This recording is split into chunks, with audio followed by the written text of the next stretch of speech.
বিয়ের দিন সকালে উঠে শেষদা আমি চলে গেলাম পুরো বাজারে, বালিগঞ্জ বাজারে, যেটা কসবা মার্কেট বাজার আর কি বলে। সেখানে আমরা কিছু ফলমূল, কিছু সবজি কিনলাম। সেখান থেকে আসলে সকালে পুজোর ব্যাপার ছিল, বৃহস্পতিবার ছিল, এদিকে নান্নিমুখে বসবে। তারপর যেই মাছটা আর কি আমাদের সাইড করে পাঠাতে হয় বিয়ে বাড়িতে, সেই মাছটা কেনা হলো। মাছটা রুই মাছ কেনা হলো। সেখান থেকে রুই মাছটা কিনে টিনে আমরা চলে গেলাম মিষ্টির দোকানে মিষ্টি নেওয়ার ছিল, দই নেওয়ার ছিল। সেগুলো নেওয়ার পর আমরা আবার বাইকে করে যে বাইক বাজার এসে ঠাকুরমশাইয়ের হাতে সব দিলাম, ফুল মিষ্টি সব। আর এদিকে শুরু হয়ে গেছে গায়ে হলুদের জন্য যে জল সাজতে যাওয়ার যে সরঞ্জাম, সেগুলো ফুল দিয়ে সাজাতে আরম্ভ করে দিয়েছে। আবার তখন আমাকে বললো যে বাঞ্চারাম মিষ্টির দোকান থেকে একটু মিষ্টিগুলো নিয়ে আয়। তো সেখানে গিয়ে ভ্যারাইটিস মিষ্টি আমরা দেখলাম। সেখানে খুব সুন্দর দুটো তিনটে মিষ্টি খেয়ে একটু টেস্টও করলাম, সত্যিই অসাধারণ। হয়তো দামটা কোয়ালিটির সঙ্গে অনেকটাই বেশি, কিন্তু ভালো।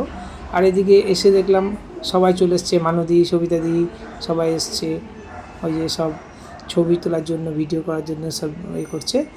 আর এখানে এরা সব বসে আছে। তখন শেষদা নানিমুখ কাজে বসে পড়েছে, মেজদা, বড় বৌদি, সব মেজো বৌদি। এদিকে সিমও আমি একটু ছবি তুললাম, যে মেজদাও দাঁড়িয়েছিল, সবাই মিলে। তারপর আমাকে বললো গায়ে হলুদটা নিয়ে মেয়ের বাড়িতে যেতে।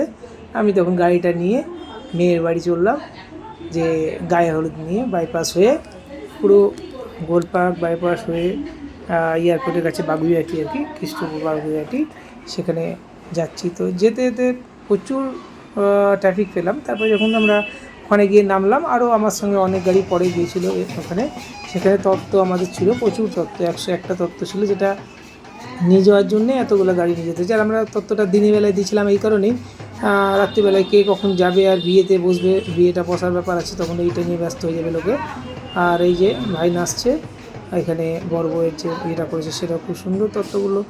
এই যে সবাই মিলে আমরা, ওদের মেয়ের বাড়ির সবাই দাঁড়িয়েছিল। এটা হচ্ছে আমাদের মেয়ের বাবা আর কি, আমাদের বিয়ে মশাই, আর বাকি সব এদের আত্মীয় স্বজন, কাকা কাকিমা, এইদিকে আমাদের বাবলাদা, সবাই গেছিলেন, সবাই ছিল। সবাই মিলে হাতে পাতে করে এই তত্ত্বগুলো নিয়ে গেলাম। এটা জেঠুও একটা তত্ত্ব নিয়ে নিয়েছে, মজার ব্যাপার। সবাই সবার মতো করে তত্ত্বগুলো নিয়ে যাচ্ছে, তবুও তত্ত্ব শেষ হচ্ছে না, সবাই দুটো তিনটে করে নিয়েছিল। আর এটা দেখতেও ভালো লাগছিলো যে সবার হাতে তত্ত্ব ছিল। এবং এই যে এইটা হচ্ছে সব থেকে ভারী, এইটা ছিল না, এটার থেকে বেশি এটা হচ্ছে কাকা আমাকে খুব ভালোবাসে সবসময়। কাকা আমাকে জিজ্ঞেস করছিলো এটা ওটা সেটা। ভালো লাগে বিয়ে বাড়িতে একটু সবাই মিলে থাকলে, যেটা সবাই মিলে শুভ টুবু সবাই ছিল। আবার ওখানে আরও দু একটা তত্ত্ব আছে, সেই তত্ত্ব সমস্ত নিয়ে আমরা ঢুকলাম বিয়ে বাড়িতে। মানে বিয়ে বাড়ি বলতে অনুষ্ঠান বাড়ি নয়, ওদের আদি বাড়ি যেটা আর কি, নিজস্ব বাড়িতেই সকালের গায়ে হলুদ অনুষ্ঠানটা হচ্ছিলো। তখন আমরা সেই তত্ত্ব ওখানে ঘরে রেখে, এই যে আমাদের ভাইপোর স্ত্রী আর কি, যিনি এখন সবার সঙ্গে আলাপচারিতায় ব্যস্ত। আর এই যে তত্ত্বগুলো আমরা নামিয়ে দিলাম এই ঘরে, সাজিয়ে টাজিয়ে তত্ত্বগুলো সাজিয়ে। এই মাছটা আনতে গেছিলাম সকালবেলায়, যেটা বললাম। তো এই তত্ত্বগুলো সাজিয়ে ওদের জায়গা হচ্ছিলো না, সব এমনি রাতে পড়ে আছে। তারপর বাইরে এসে দেখলাম সবাই খুব সুন্দর একটু আনন্দ করছে। তো আমি একটু নাচবো ভেবেছিলাম, কিন্তু ভাবার সঙ্গে কে রেকর্ডিং করবে বা ভিডিওটা কে করবে, যার কারণে নাচটা হলো না। তো আজকে পরের দিন হবে আমাদের এখানে। আর এই যে সব নাচছে, কি সুন্দর ভালো লাগছে, মহলটা ভালো লাগছে। তারপর আমরা ওখানে গায়ে হলুদের জিনিসগুলো, ওদের অনুষ্ঠান শুরু হয়ে গেল গায়ে হলুদের।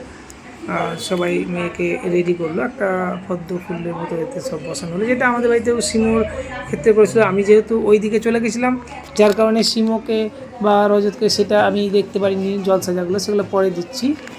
আগে আসলে ওদের বাড়িতে আমি চলে গেছিলাম যেহেতু, সেই জন্য এখানকারগুলো করা হয়নি, সেটা আমি মাঝখানে এক্ষুনি দিয়ে দেবো। এখানে গায়ে হলুদের রসম শুরু হয়ে গেছে এখানে।